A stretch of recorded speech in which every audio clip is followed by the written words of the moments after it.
Welcome, ladies and gentlemen, to the new episode of the French Bishop podcast. I am joined here by Master Chess Dojo and Chess Chopin. Today will be a slightly shorter episode because we all suck at time management, especially me. Okay, mostly me, actually just me.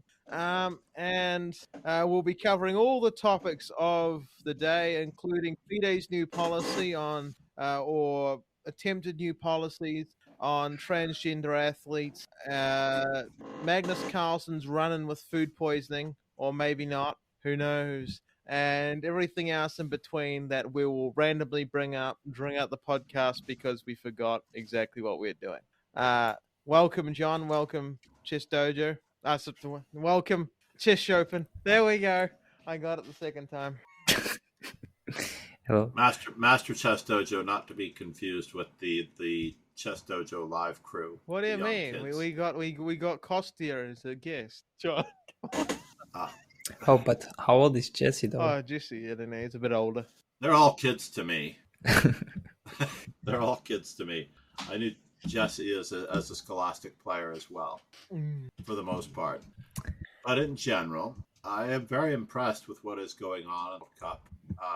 Abasov caught Fabiano, I think, in a moment of tiredness, perhaps from his battle with Prague and tie breaks. And Abasov literally pressed Fabiano to make some mistakes in the first game of their classical encounter. And then, to his credit, Fabiano literally pressured far better than, I'm trying to remember who it was that tried to pressure. Far better than Fabiano tried to pressure, was it Abasov? I'm trying to think. No, I apologize. Prague. Well, in the tie breaks between Fabiano and Prague, I was very disappointed when Fabiano tried the Italian game in a must-win situation. This is a very slow positional build-up, and although he did rush the space on the queen side and everything, he just didn't get anything. And I was very worried. What's that? The Bishop B2 game, the one he lost. Yeah. Yeah, that was sad. It was just an awkward choice of openings, and I would have to say that Magnus Carlsen, after his first round game with Praggnanandhaa, complimented him by saying that he moves around so much with his openings that he did not expect what Prague played, expect the English. He didn't prepare for the English, and he had to play a bit off the cuff, and ended up being way down on time from Praggnanandhaa in the first game, even though they drew in 30-something moves, 35 moves. It was quite impressive that, in the second game, of course, with Praggnanandhaa, it was a much shorter draw, it felt like today. I literally went in to check on it. It was a draw. But are these the games that are being played after the food poisoning? Yeah, very convenient food poisoning after having beaten Abasov, the local chess player. Yeah. What do you think, Roken? Did they do it? You're muted. You're still muted. Still muted.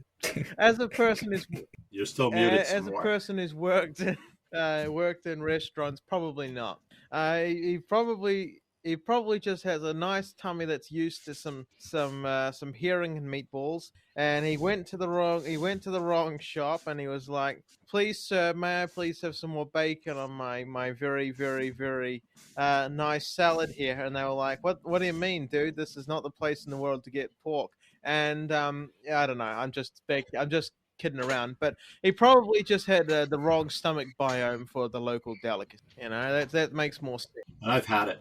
Yeah, I've had it also, that the spices that you're used to, even though I love spicy food in general, there are different types of spices, whether you have curry spices or with different bacteria inside them. Exactly. And should you meet your match, then you're done stomach. for. And also, I think if I were an Azerbaijani hoping to, alter the course of the match, I think food poisoning would have happened between games 1 and game 2 of Abasov's, or maybe right before the tiebreakers. That would be the best spot to get him. If Abasov could have made it to absolutely, I do believe that the poisoner should be fired if it was indeed poisoning, because that's like the most useless use of poison. Like, I don't know, for a very, very long time. I mean, you need to get better at your job, take a few conferences, maybe, a few YouTube videos about when you're supposed to do it, that sort of stuff. But it takes a while. It takes a while for it to to affect someone. So maybe they messed up. Oh yeah. It's Or not maybe like not. squirting Visine into his water or something like that and giving him the runs. Yeah, nothing like a little bit of But diarrhea also, to make you play better.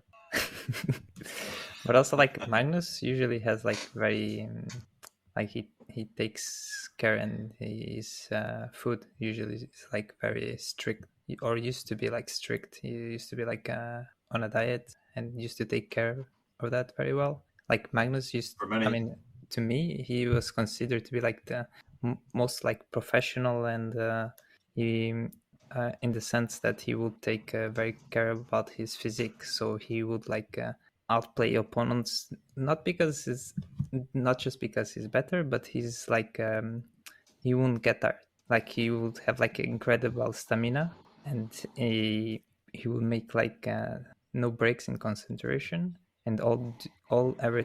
I mean, not just because he's like amazing, but also because of that preparation that he had. Yeah, I mean, I mean, non chess related there's an stuff. argument to be made though that it would have been irrelevant anyways, because hasn't he publicly stated that he will not play in the candidates or in the candidates cycle? I don't know. Am I wrong there? I mean, I think you're so I correct. mean, like it's so if you I believe so if that he's gonna withdraw anyway, and the guy who was gonna go in there in the first place is gonna go in there anyway, you just seem to be kicking a guy in the guts for no reason, which doesn't really seem like an efficient way of getting your job done. You know, it's probably way more likely to be an accident than somebody being knowledgeable enough to want him to go through, the local guy to go through over Magnus, but not knowing that Magnus was going to play the candidate cycle anyways. Could be. I mean, Yeah. it'd make more sense that it was just a random accident than Magnus running afoul of